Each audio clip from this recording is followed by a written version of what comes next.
So the man again with the red flag runs off. Let's hope we get a better start than we did last time. We're on board with Terry Rymer. Looks like he's got it rolling well from where he is on the grid. Russell gets a good start. But look, right from the front row of the grid there, it looked like Poland again. But oh dear me, everybody sitting up there in the middle of the field.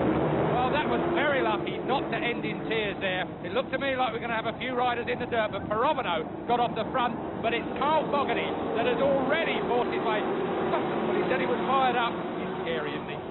He is. He went on the outside of the far side of Pirovano. There's Jim Whitham well back upside of Scott Russell. Andy Meclow it was who got the biggest shove off the grid. Pirovano, I thought, had got the whole shot into the first bend, but Carl rode round the outside of him, and he's doing different in the first leg. He's disappearing from Doug Poland, Pirovano, and Aaron Slight. Well, he can do no more than that, that's for sure. Well, Poland up there. What's Chris Herring on? He seems to know where these guys are going to finish. Chris Herring predicted Poland on the rostrum, and, well, I wouldn't have given money for it. Oh, we have a bit of a blackout there, so Fogarty comes through the shade brilliantly. Poland is in second place now. Poland is up to second place. Chris Herring, if he gets Poland on the podium here in this afternoon's race, I'm going to buy him a pint. Oh, we're going to buy him breakfast. Well, I think it's great for Doug Poland because he really has had a bit of a down market kind of a season, hasn't he, really? Doug Poland struggled all year long, but Slight already up the inside now of Pirovano. Slight slips into third place, and next man is Poland in his sight. Fogarty is away. Russell now is in front of Whitham. He was in front of Whitham anyway, but Whitham's climbing all over him, so looking back at Pirovano from Slight. That's a worrying sight, isn't it? Oh, it really is. Look at that. Up the inside, Pirovano, yes or no? No. The answer is yes. Thank you. Wrong again, Julian. And Fabrizio on the brakes is a bit of a demon. He weighs nothing, and the bike's a lot like the Japanese Fords. But there goes Carl, disappearing into the distance. Pirovano second. Doug Poland, who Keith has had 3 rostrum positions only this year, but has scored points every time out. If we look at James Whitham, going on the outside of Andy Meclow, I think, with Scott Russell now behind the Austrian. Well, really, James Whitham got caught napping on that start as well. There have been a couple of scruffy starts, although it didn't look as bad. That time as through goes Aaron Slight on Doug Poland.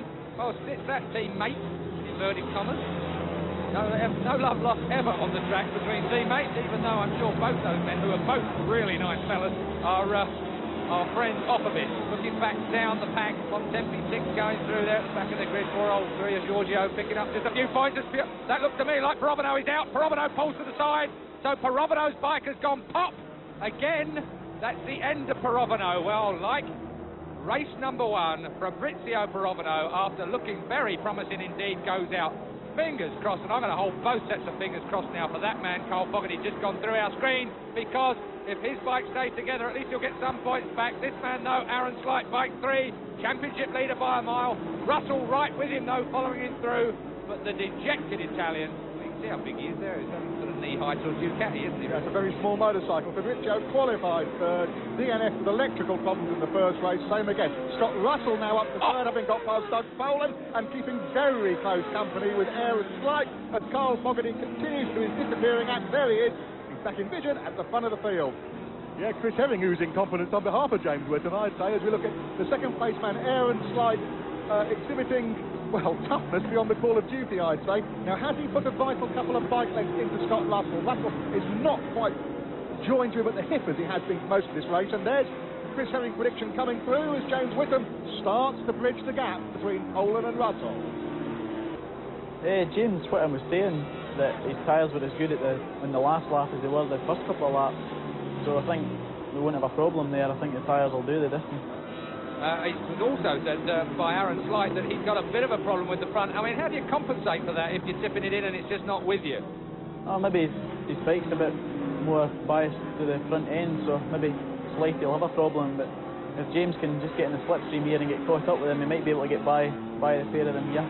Thanks very much there, Ian. As we see, Scott Russell, who slid through now while we were chatting on Aaron Slight. So Russell, using all of the track and a bit more, is away in second place. Now, it'll be interesting to see if he can settle down into a really heavyweight pace and pull away from Aaron Slight, and maybe, just maybe, and I take the point what Chris Herring said earlier about the characteristics of Scott Russell, where he makes a big go for the second race of the day. He always seems to build up in the first race and go flying in the second one. I mean that as on the track, not as in go flying. Do you think he can make a bit of an inroads into Carl Fogarty, Jules? Well, I take your point, and Chris, is about the Scott Russell habit of going much quicker second time out. I thought a lap ago that Aaron Slight had fought him off. I thought Russell had a go, couldn't make it, but here we are with the man fulfilling his form and really going for it. I want to see the gap. I'd love to get the stopwatch on the gap between Fogarty and Russell a couple of times. I don't believe anybody can touch Carl Fogarty. There he is, in this mood, Keith, unless he has mechanical problems. Well, model he is, and Poland is going to get the treatment from him in a moment, because Meclau is right now with Doug Poland. Poland looks to me like looks like he's got a tyre problem, perhaps, on that Honda. So if he's suffering from it, he doesn't look at all happy, does he? No, and Doug needs his bike to be 100%, as we often remark. Yeah, absolutely, but that's not a tyre problem, because Meclau's driven straight by, so that we have something.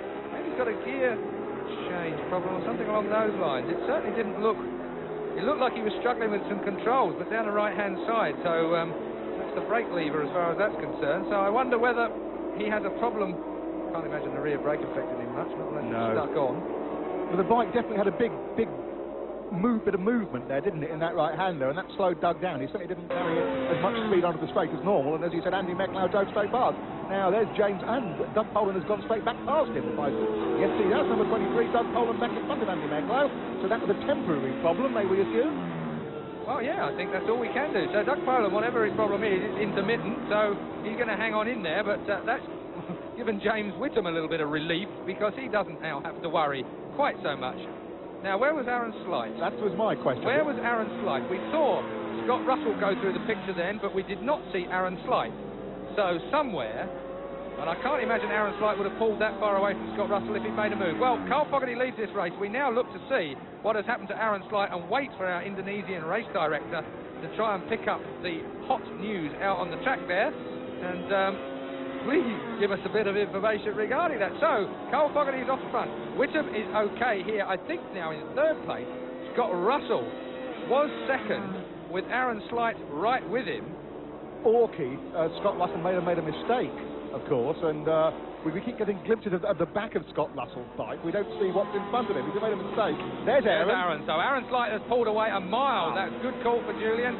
Scott Russell has gone backwards by a mile there, so what on earth has happened to Scott Russell? Good God, it's 2 in a day I've got right. Absolutely, I mean, well right. So Scott Russell, brilliantly as he's ridden all the way through this race, somehow finds himself very much the poor relation to Aaron Slight. Well, that must have been a real big mistake, or almost a grass track or a near high side, because we saw at the Doug Poland when he had a bit of a whoopsie on that right-hander, he bit straight back, didn't he? Got back in front of Andy Meclau, but Scott Russell has dropped way back. Oh, it's a good fight with Terry Reimer and Stefan Mertens involved. Reimer's bike there didn't look at all settled on that track. It was up and down on the suspension, so Terry Reimer's bike didn't look happy at all in the middle of that turn. Certainly a suspension type problem that he's got there. That's Bontempi, number 6, so Pier Giorgio Bontempi struggling like mad. Well, there's only 18 starters, so he's trying to go for some points. Mertens is 7th, 37 is the roomy Honda of Simon Crafar. And if we saw 63 there, the French Kawasaki, that was Adrian Marillas on the front of the dive, so a very experienced rider. But these guys are way back from the leaders. Here's Terry Reimer's onboard camera. That's Adrian Marillas through the haze in front of him. I think so. And surely, Carl, we can't have a repeat of the sort of luck that afflicted you in the first leg. Where's Aaron? There he is. He's only got past one of the back markers by the look of his keys. So Carl judged that, I think, very well indeed. He's looking down the side of the bike again. Just stop that, Carl Fogarty. Last lap then. We're on the last lap if my reckoning is correct. Carl Fogarty just has 1 lap to go. Aaron Slight then has dispensed one of the back markers. He has 2 more to do it. Russell still third. And Whitham is still in 4th place. Carl Fogarty looking over his shoulder, taking a long look. Really very steady towards the end of this race. I know not why. Maybe Carl has a very slight oil leak. The only way that he would have known about that on the right-hand side of the bike is if his boot started to slip on the footrest, perhaps, and that's what's taking his attention. That's why he's having a look down the side of the bike. And of course, as a rider, you really don't know if it's going onto your rear tyre until you tip it into the turn and you're in the grass. Aaron Slight still having trouble with those 2 back markers. Carl, if it keeps going, you're going to win it, mate. And this is Aaron Slight's view. I think that's the Italian, Moroni in front of him. He knows you're there now, Aaron. Yeah, you're going the other side, Aaron. That's what I like. Be awkward. So Aaron Slight gets past he's passed both of them now. So Aaron Slight has clean air in front of him, between him and the first place man, Carl Fogarty. This is the last lap. Foggy takes a good long look over his shoulder. Less than half a lap left to go then. Carl Fogarty is going to take this race win, I think. I hope and I pray. I'm not just Nancy, but I'm starting to discover it at the moment, I think. Here we go then. Carl Fogarty comes out onto the start and finish line. He is going to take the race win in leg number 2. But the championship leader, Aaron Slight, gets second place. What a race meeting this has been. Drama indeed for Carl Fogarty, but he's still superb, isn't he? Jamie Whitham comes in 4th. Scott Russell will be in 3rd. No, he's not. Look at Poland. Poland finished back behind McLeod. McLeod got 5th in the end. Poland gets 6th. So Poland really fell back in the end of this thing. But at the end of the day, it was down to Carl Fogarty, a superb ride from him.